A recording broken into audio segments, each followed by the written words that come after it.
আসসালামু আলাইকুম। Hello everyone, সবাই কেমন আছেন? আশা করি আলহামদুলিল্লাহ সবাই ভালো আছেন। আলহামদুলিল্লাহ আমরাও ভালো আছি। আজকে আমি বিকেলের নাস্তা ডালপুরি বানাবো। খুব সহজে কিভাবে ঘরে থাকা উপকরণ দিয়ে ডালপুরি বানানো যায় এটাই আপনাদের সাথে আজকে শেয়ার করব। এই তো চলে এসেছি ডালপুরি বানানোর জন্য রান্নাঘরে।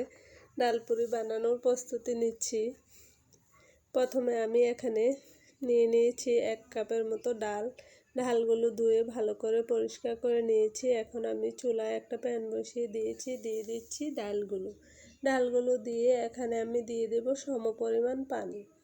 সমপরিমাণ পানি দিয়ে এখানে আমি দিয়ে দেব কিছুটা কাঁচামরিচ আর রসুন দিয়ে আমি চুলার আঁচটা বাড়িয়ে দিয়ে ঢাকনা দিয়ে ঢেকে দেব। এদিকে ডালটাও সিদ্ধ হতে থাকুক। এদিকে আমি নিয়ে নিচ্ছি এখানে 1.5 কাপের মতো আটা দিয়ে এখানে আমি দিয়ে দিব লবণটা আমি পরিমাণ মতো দিয়েছি, আপনারা চাইলে আপনাদের পরিমাণ মতো দিতে পারেন। এখানে আমি দিয়ে দিব তেল। আমি এখানে দিয়ে দিচ্ছি 3 চামচের মতো তেলটা দিয়ে ভালো করে মিশিয়ে একসাথে আমি নর্মাল পানি দিয়ে একটা ডো তৈরি করে নেব। আপনারা চাইলে এখানে ময়দাও দিতে পারেন। আমি এখানে আটাই দিয়েছি, দিয়ে আমি নর্মাল পানি দিয়ে একটা ডো তৈরি করে রেখে দিব। এটা কিছুক্ষণের জন্য রেখে দিব। এদিকে আমার ডালটাও সিদ্ধ হয়ে এসেছে। এখন আমি এখানে দিয়ে দেব লবণ দিয়ে একটু ভালো করে মিশিয়ে নিচ্ছি। মিশিয়ে এখানে আমি দিয়ে দেব কিছুটা হলুদের গুঁড়া দিয়ে আবারও ভালো করে একটু মিশিয়ে নেব। এদিকে ডালের যে এক্সট্রা পানিটা এটাও আমি শুকিয়ে নেব।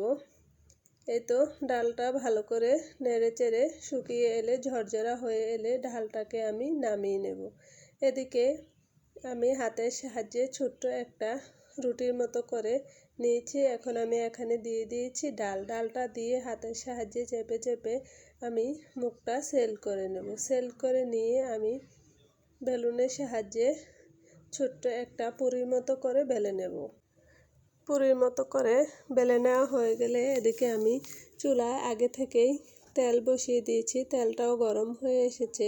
এখন আমি এখানে পুরিগুলো দিয়ে দিচ্ছি।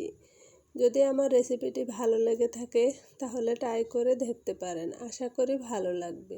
আর যদি ইউটিউব থেকে দেখে থাকেন তাহলে সাবস্ক্রাইব করে নিতে পারেন। আর যদি ফেসবুক থেকে দেখে থাকেন তাহলে ফলো দিতে পারেন। আর যদি অলরেডি এই কাজটি করে থাকেন তাহলে আপনাদেরকে অসংখ্য ধন্যবাদ। আর প্লিজ একটা লাইক দিয়ে দেবেন। আপনাদের একটা লাইক আমাকে অনেক দূর এগিয়ে যেতে সাহায্য করবে। তো আমি এখন ভেঙে দেখাচ্ছি পুরিগুলো। আসসালামু আলাইকুম, আল্লাহ হাফেজ।